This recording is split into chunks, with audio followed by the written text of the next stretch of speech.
Hello everyone. As you've probably seen on Instagram or website, we decided to escape the cold weather in Europe and visit the beautiful and much warmer destination. It's Cuba. Cuba is an island that regularly lurches forward, then crunches into reverse. And it is also a place renowned for its stagnation over the last 6 decades in 1959. Revolution stopped the clocks and turned everything upside down. When you travel to Cuba, you'll be stuck by vintage radios, refrigerators and lamps, and swinging neon signs and having over store phones. There are antique pharmacies and traditional barbers, and iconic classic American cars everywhere. However, the pace of modernization of the island is increasing exponentially.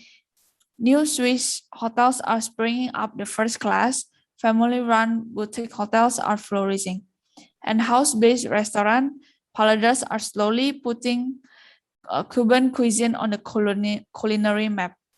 But the uniqueness of Cuba is unwavering. You can take a city tour in 1956 Chevrolet and learn how to kite surf, rock climb, and play the conga and ride a horse. And the island breathtaking beach unspoiled seas the forest covered mountains haven't gone anywhere. If you travel to Cuba, a visit to its dynamic capital, Havana has to feature on your itinerary. Havana Vieja is the heart of this unique city, a collision of the old and new, with architectural splendors from as far back as the 16th century.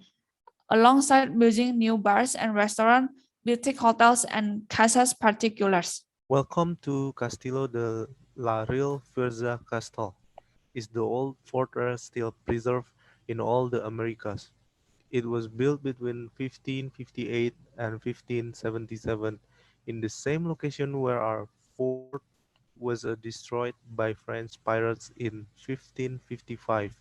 Habana Vieja comprises cobbled plazas, crumbling colonial mansions, levee courtyards, 16th century forts, and perfectly restored old buildings. With hardly and motorized traffic, it's a delight to absorb the buzzing atmosphere simply by strolling. Plaza Villa is the most animated and alluring square in old Havana, alive with the hum of visitors in the cafes and restaurants. Occupying the entire west side of Plaza de Armas, one of the four main squares of Havana, is the Museum of the City of Havana. This imposing structure was once the headquarters of the Spanish government in Cuba and home to the viceroys that ruled in the island. After Cuban independence in 1898, it served as the headquarters of the U.S. military administration. Today, the building is a fine museum displaying the history of Havana from its founding. Inside, you will see artifacts relating to all aspects of the city's development over the centuries. One of the most interesting exhibits is the living quarter of the Spanish governors, complete with furniture and place settings with the family's crest. Much of exhibits in the museum in Havana are military-related uniforms, carriages, and weaponry. Next, one of the plaza's most popular attraction is the Havana Cathedral Church. The building's construction lasts almost 30 years, starting in 1748 and ending in 1777. The unique features of the cathedral include asymmetric bell towers and preserved marine fossil imprints in the coral facade. It is rumored that the church once housed the remains of Christopher Columbus and is sometimes called the Cathedral of Saint Christopher. The cultural significance of this historic site also preserves some of Cuba's largest, most magnanimous structures that were once homes to Cuba's social elites. These the large mansion-style homes now serve as historical landmarks and museum, aside from Convento de San Francisco de Asís. The spacious square is dominated by Lonja del Comercio on the north side and the Aduana Customs House and Sierra Maestra cruise ship terminal on the east side with the Fuente de los Leones in the center. The Plaza de San Francisco underwent a fully restoration in the late 1990s. This restaurant dates back to 1942 when it was a small shop known as La Bodeguita de Martinez, selling drinks and some sauce. At this time, it was very frequented by thinkers who used to go to a nearby printing house before meeting in La Bodeguita. Little by little, La Bodeguita started to host more food and drink as well amount of people who dined there.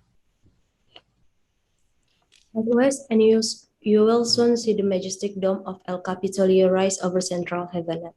The streets here are lined with some of Havana's finest architectural treasures, such as the Great Theater and the National Museum of Fine Arts.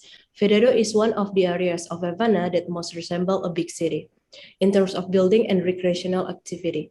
It has a small group of skyscrapers inspired by the Art Deco style of building in New York and Miami. A good example of this is the Lopez Serrano buildings. The world's largest ice cream parlor and an iconic institution in Cuba. Explore the markets, then join ice cream loving locals at Coppelia, Havana futuristic temple to the multiscope. The University of Havana is one of the monuments that you can find in this neighborhood. Founded in the 16th century, it is the oldest teaching institution in Cuba. It is located in a majestic neoclassical building, declared a national monument since the beginning of 20th century. And the iconic National Hotel, where like the Leonardo DiCaprio have spent many a Cuban night. One of our favorite parts in the city was the Malecon, an 8-kilometer boulevard that runs from Havana Vieja to Centro and all the way to Vedado. The original purpose of the Malecon was to protect Havana from the sea. Nowadays, it is a place where local hangouts, go fishing, and swimming. Watching the sunset by the sea is also one of the highlights of my stay in Havana. Another must when you visit Havana is the old forts, the Parque Histórico Militar Morro Havana.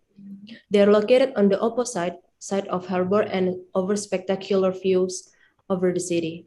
A good time to visit is around the sunset towards the Ceremonia del Canonazo, whereby actors create a representation of firing of a cannon over the harbor. The impressive building of the Plaza de la Revolución was once the presidential palace of Cuba. It now houses the Museo de la Revolución.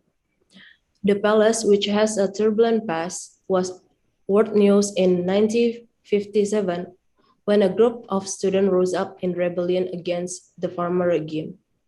Pay your respect to Cuban great and small at Colón Cemetery, a city within a city containing over 500 mausoleums. From general to chess champion to the poor, a walk through these 57 hectares is a walk through Cuban history. The most unique places to find modern Cuban art is called Fasterlandia. Admission to Fasterlandia is free. Nevertheless, you should take some money with you to buy some souvenir or drinks. Fasterlandia is open daily from 9:30 a.m. to 4 p.m. for Saturdays and Sunday, and 5 p.m. for weekdays. Between 12 and 2 p.m., it can be crowded, as this period is reserved for travel group. Since we were there in complete low season, we had no problem being there at noon. If you want to make sure that you get, you can call there. Welcome to the Playas del Este, a series of beaches located just 18 kilometers east of Havana. This area is composed of 7 beaches that will be considered as a single-phase beach. However, the area is nonetheless a popular touristic destination since during the summer, Havana locals gather here to enjoy the splendid days of sun and the beach on turquoise water and soft white. To get Playa del Este, it's best to take the taxi or get a ticket on the hop-off bus, which stop in the Santa Maria Resort area. Visitors can also grab the public bus at Parque Central in Havana, but keep in mind the last bus back in 6 p.m. Thank you for your attention, everyone, and we wish you a pleasant and memorable vacation in Cuba.